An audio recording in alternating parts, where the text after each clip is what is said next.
আসসালামু আলাইকুম। কি মজার রেসিপিতে আজকে শেয়ার করব তেল ভিনেগার ছাড়া টক ঝাল মিষ্টি চালতার আচারের খুব মজার একটি রেসিপি। আর তার আগে এই তো চালতাটাকে আমি কেটে নিচ্ছি। প্রথমে 4 ভাগ করে নিয়েছি, তারপরে এই তো মাঝখান থেকে বিচিটা ফেলে দিচ্ছি। তোমরা চাইলে এখানে বিচিটা বটি দিয়েও কেটে ফেলে দিতে পারো। এখন চালতাটাকে আমি পাতলা পাতলা করে পিস করে নিচ্ছি। আর তোমরা এখানে চাইলে চালতার উপরের খোসাটা ফেলে দিতে পারো, আমি খোসাটা সহই নিয়েছি। খোসা মানে উপরের সবুজ অংশটা। আর চালতা কাটার জন্য বটিটা ব্যবহার করাই ভালো, কারণ ছুরি দিয়ে চালতাটা কাটতে গেলে অনেক কষ্টের হয়ে যায়। তার জন্য আমি বটি দিয়ে চালতাটা কাটতেই বেশি পছন্দ করি।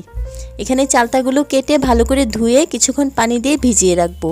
আর ভেজানোর ফলে চালতাটা একটু আঠালো হয়ে যাবে, এতে ভয়ের কিছু নেই, কয়েকবার ধুয়ে নিলেই হয়ে যাবে। আর এখানে একটি মশলা করে নিচ্ছি। এর জন্য 1 চা চামচ পরিমাণ 5 ফোড়ন, জিরা, মিষ্টি জিরা আর কয়েকটি শুকনো মরিচ দিয়ে হালকা করে টেলে মশলাটাকে গুঁড়ো করে নেব। মশলার পরিমাণটা তোমরা চাইলে আর একটু বাড়িয়েও দিতে পারো।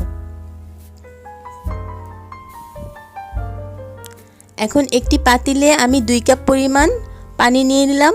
পানির মধ্যে ধুয়ে রাখা চালতাগুলো দিয়ে দিলাম। এখন এর মধ্যে সামান্য পরিমাণ লবণ দিয়ে আমি চালতাটাকে সেদ্ধ করে নেব। আর চালতা সেদ্ধ হতে কিন্তু বেশি সময় লাগে না, খুব তাড়াতাড়ি 5-6 মিনিটের মধ্যেই চালতাটা সেদ্ধ হয়ে যাবে। এই তো প্রায় 6-7 মিনিট পরে দেখো চালতাটা কিন্তু সেদ্ধ হয়ে গিয়েছে। আমি একটি দেখিয়ে দিচ্ছি।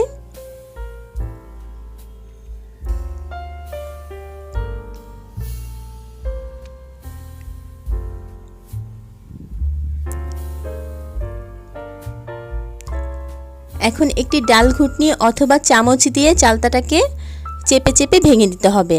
আর এখানে আমি কিন্তু চালতার সেদ্ধ করার পানিটা ফেলে দেব না, এই পানিটা দিয়ে আমি আচারটা বানিয়ে নেব, পানিটা সহ।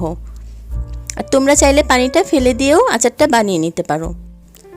এই তো হয়ে গেল। এখন এর মধ্যে দিয়ে দেব চিনি।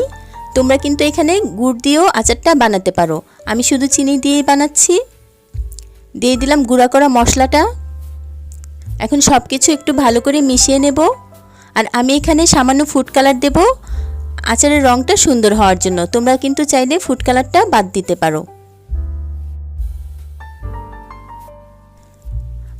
আর দিয়ে দিলাম বিট লবণ। আর এখানে বিট লবণটা অবশ্যই দেবে, এতে আচারের স্বাদটা অনেক গুণ বেড়ে যায়।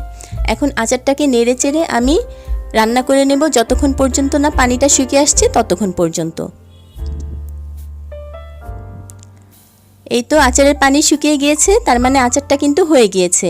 এখন চুলাটা বন্ধ করে আচারটাকে ঠান্ডা করে শুধু খাওয়ার পালা। আর তোমরা কিন্তু চাইলে বক্সে ভরে আচারটাকে নর্মালি রেখে দিতে পারবে 5-6 দিনের মতো, এতে আচারটা নষ্ট হবে না।